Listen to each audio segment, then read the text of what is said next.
সকাল। কালিকা শোভা ব্লগে আপনাদেরকে জানাই স্বাগত।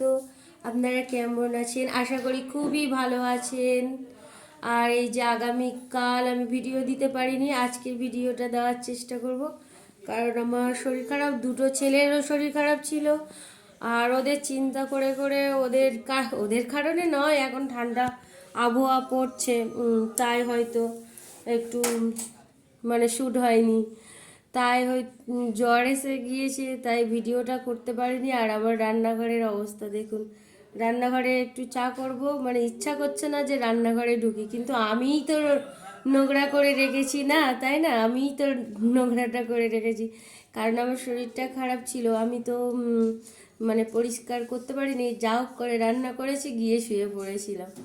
মানে যতটা পেরেছিলাম করেছি, কিন্তু পরিষ্কার করে জল টল ঘাঁটতে পারিনি, এতটাই শরীর খারাপ ছিল। আজকের একটু ভালো আছে, আমার কথার ভয়েস শুনলে হয়তো আপনারা বুঝতে পারবেন যে হ্যাঁ, শরীরটা খারাপ ছিল।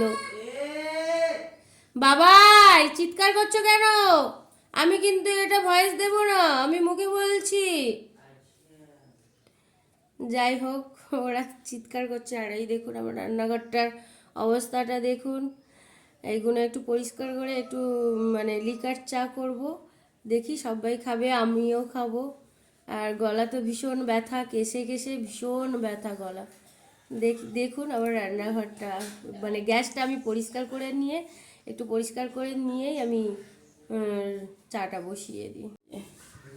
একটা বাসন এলোমেলো হয়ে পড়ে রয়েছে সব। এই কালকের একটু চা করে এটাও মাজতে পারিনি, এটা রেখে দিই, এটা মেজে নেব। এইটাকে এক্ষুনি তো মাজবো। গ্যাসটা পরিষ্কার করে নিই। রান্না করেছি আর পরিষ্কার করার সময় নেই।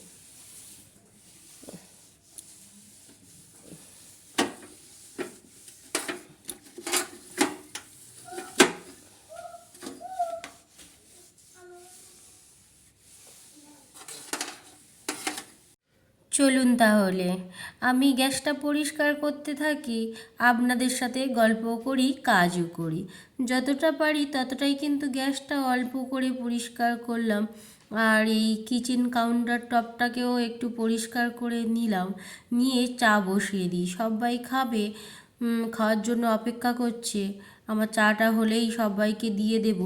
আর এখানে একটু লবণ দেব, আর একটু বেশি করে না আদা দিয়ে দেব, কারণ গলাটা তো সবাইয়েরই একই অবস্থা না, বাচ্চা কি বড় কি সবাই কাশি হচ্ছে। আর জ্বরটা একান্তইভাবে আমার এসেছে, ছোট ছেলেটার অতটা নয়, কিন্তু বড় ছেলেটার ভীষণ শরীর খারাপ। তাই ওকেও বললাম তুমিও একটু আদা চা খাও, আর একটু বেশি করে আদা দিয়ে দিচ্ছি এখানে। আর লবণও তো দিয়েছি, আর হালকাভাবে মিষ্টিটা দেবো। ওই দিয়েই ওদের ভালো। আর খেতেও সত্যি, কিন্তু যখন খাচ্ছি না তখন গলাটা কি শান্তি পাচ্ছে, আপনাদের কি বলে বোঝাবো।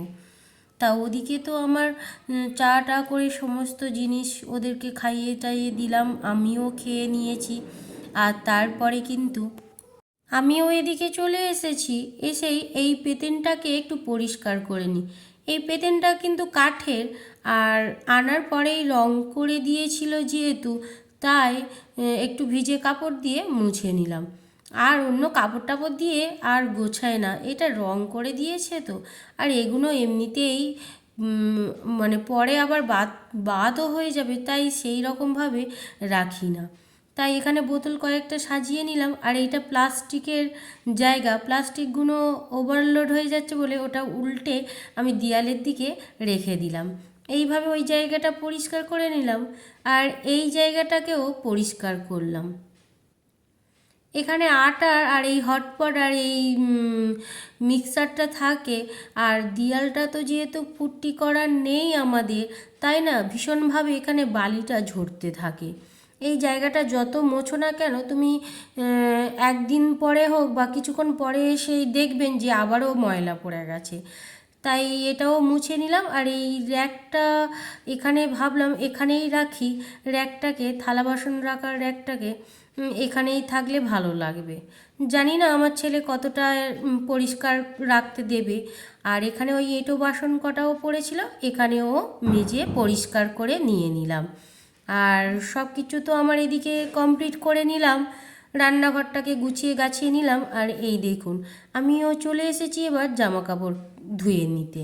মানে জামা কাপড় ওই কাজগুলো করার আগেই আমি জামা কাপড়গুলো সার্ফ জলে ভিজিয়ে রেখে গিয়েছিলাম, যাতে আমার কাচতে একটু সুবিধা হয়, ময়লাটা তাড়াতাড়ি ছেড়ে যায়। আর আমার ছোট ছেলে দেখেছেন ওদিকে একজন আছে, আমি ভিডিও করছি বলে সে সামনে আসেনি, আর তার সাথে বেশ ভালোই মজাভাবে গল্প এঁটে গেছে আমার ছোট ছেলে। ও বসে বসে ওখানে গল্প করুক আর আমি জামা কাপড়গুলো ধুয়ে নিই।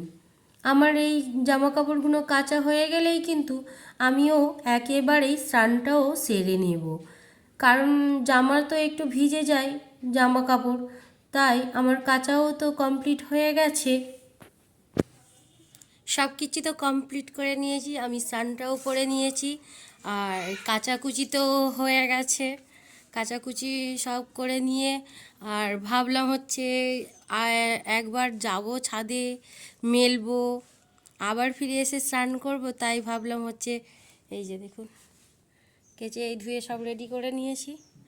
আর আমার স্নানও তো হয়ে গেছে। আর এখন এবার ঠাকুরের বাসন কটা ধুয়ে নেব। বাসন কয়েকটা ধুয়ে নেব, নিয়ে পূজা দেব, আর ওপরে শুকো দিয়েও দেব। তাহলে এখানেই ভিডিওটা রাখলাম, ছোট্ট করে ভিডিও দিলাম, আপনাদের সঙ্গে শেয়ার করলাম ভিডিওটা। আপনারা ভালো লাগলে কমেন্ট করবেন, লাইক করবেন। আর আর কি বলবো, তাহলে এই পর্যন্ত ভিডিওটা রাখলাম। আপনারা ভালো থাকবেন, সুস্থ থাকবেন।